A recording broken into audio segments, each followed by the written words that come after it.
This is the next generation.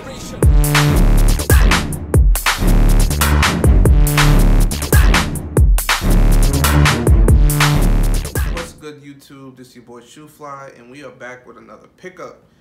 As you know, this was a crazy weekend. We had SneakerCon in New York, and then we also had the Yeezy drop.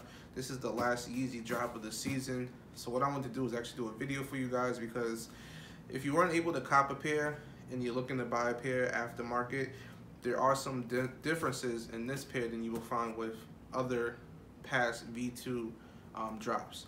So as you know, there was 4 Yeezys that actually dropped this last fourth quarter. You had the Power Phase, you also had the Semi-Frost V2s, you had the Beluga 2.0s, and then now we have the Mints. And that's what I'm gonna go over now. So I was able to reserve my pair through the Foot Locker app, and I was actually waitlisted on the Foot Action app. So I thought I was gonna get 2, but I was able to get 1, and I was also able to get another one off of Adidas.com, which was crazy. That took about 2 to 3 hours just to get through there. I had to leave because I went to SneakerCon.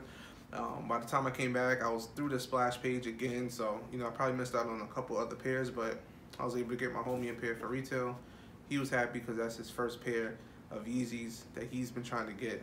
So let's get into it first, right? So the first thing I want to show is this actual label.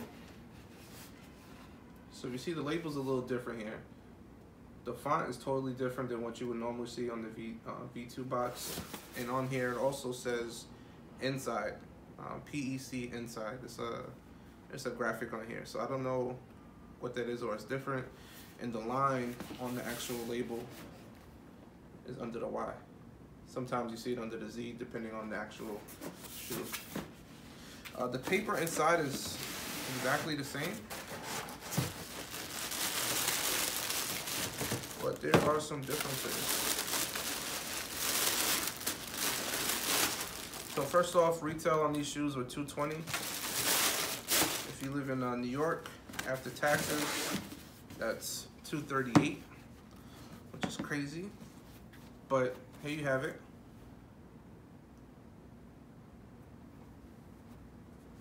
The mint blue Yeezys. So before we get into the differences, I'll just go over the colorway really quick.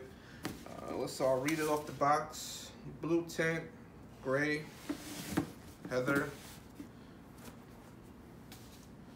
So the top you have your prime knit, upper. This is actually like a gray. This is a gray. You know, if you have the zebras, this is a very similar shoe to the zebras. The only difference is the inside is a little blue, and the sole of the shoe has a blue tint to it. The sizing on these is much better. If you had the Beluga 2.0, the sizing on those was so bad. I had a size 11. I tried it on, it was super tight. I tried these on the same size as size 11, and these actually fit for me. So for these, I will go true to size as you have been with the previous V2s. But if you have a Beluga 2.0, definitely go up a half size or even a full size, because the sizing of the 2.0s was horrible. So again, you have your Supply 350, which is actually mirrored on both sides of the shoe. Usually it's readable, legible on one side, and the other side is mirrored. But as you see, both sides are actually mirrored. My shoe did not come with the inside sticker, so normally inside here on the shoe, you would have another sticker that would have some size tag information and things of that nature, but there was no sticker in here, unless I missed it, but there was no size tag sticker in here for me to pull out. So that was one difference that I saw. And then the hang tags on these are actually much different than they are in the other previous models. So you have 2 hang tags here, and I'll put a picture of these up, but they're much different than what they were before. Different font, different things on here. It actually says Yeezy Boost 350, has a size tag, so it's a little different than what we're used to. Other than that, so I went to SneakerCon. Everybody and their mother had these trying to sell them. Resale is not too bad on here. Resale for these is anywhere from $325 to $400, depending on the size. You know, those unicorn sizes, like the half sizes, like 12 and a half, 13 and a half, those are going for a little bit more. But if you have a regular size, you know, they're going for anywhere from 325 to 400. So resale on these is not too bad. They probably will go up because there weren't as many of these as there were the Beluga 2.0s, but they're still easy and people are still after these overall. One thing I'll say is I feel like the prime knit on this one is totally different. I think the quality is less than maybe the previous ones, like I've seen in the zebras or not. Like mine came with a dent in the toe box already, if you can see that. See, it's like a dent already. So I don't know if that's just from it sitting in the box for how long, but I don't know. So let me know, were you able to cop? Were you able to get on, you know, the Foot Locker apps or the Footsie apps, or were you able to get through Adidas.com? I had a hard time checking out, but I was able to check out through Apple Pay and just signing on to my login. So maybe that's a trick for the next one. And I'm hearing that some more V2s are supposed to be coming out in the spring of 2018. So they're not done. I would say I think I'm ready for a V3. I know they came out with the Wave Runners and they got the 500 Rats or whatever those things are called. But I think we need to retire the V2. We have close to 10 different colorways, if I'm not mistaken.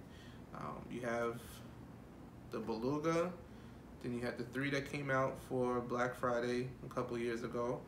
Then you had the Breads, the Zebras, Semi-Frost, Belugas, Tints, and I'm sure I'm missing some there, all the creams. So we're close to almost 10 different colorways in these shoes. And I'm not sure if that's a bad thing either. I mean, a lot of people are being able to get these shoes, but at the same time, I think it's time for a V3. But then again, Jordan does do the same thing, right? How many different colorways are there for the Jordan 1s or the Jordan 2s or Jordan 3s? They keep putting them out, and you know, some of them are more popular than others, and I think that's kind of what they're doing with these Adidas. So I'll give you some close-ups on the shoes so that if you need to legit check it, we'll take it from there. It is a 3M on the back, if I didn't mention that. But, whoops, like, comment, subscribe, leave a comment, smash that thumbs up button. Let me know if you was able to cop. Stick around if you want to legit check your shoes, and we'll take it from there. Other than that, this your boy Shoefly, and we out. Look at all the lovely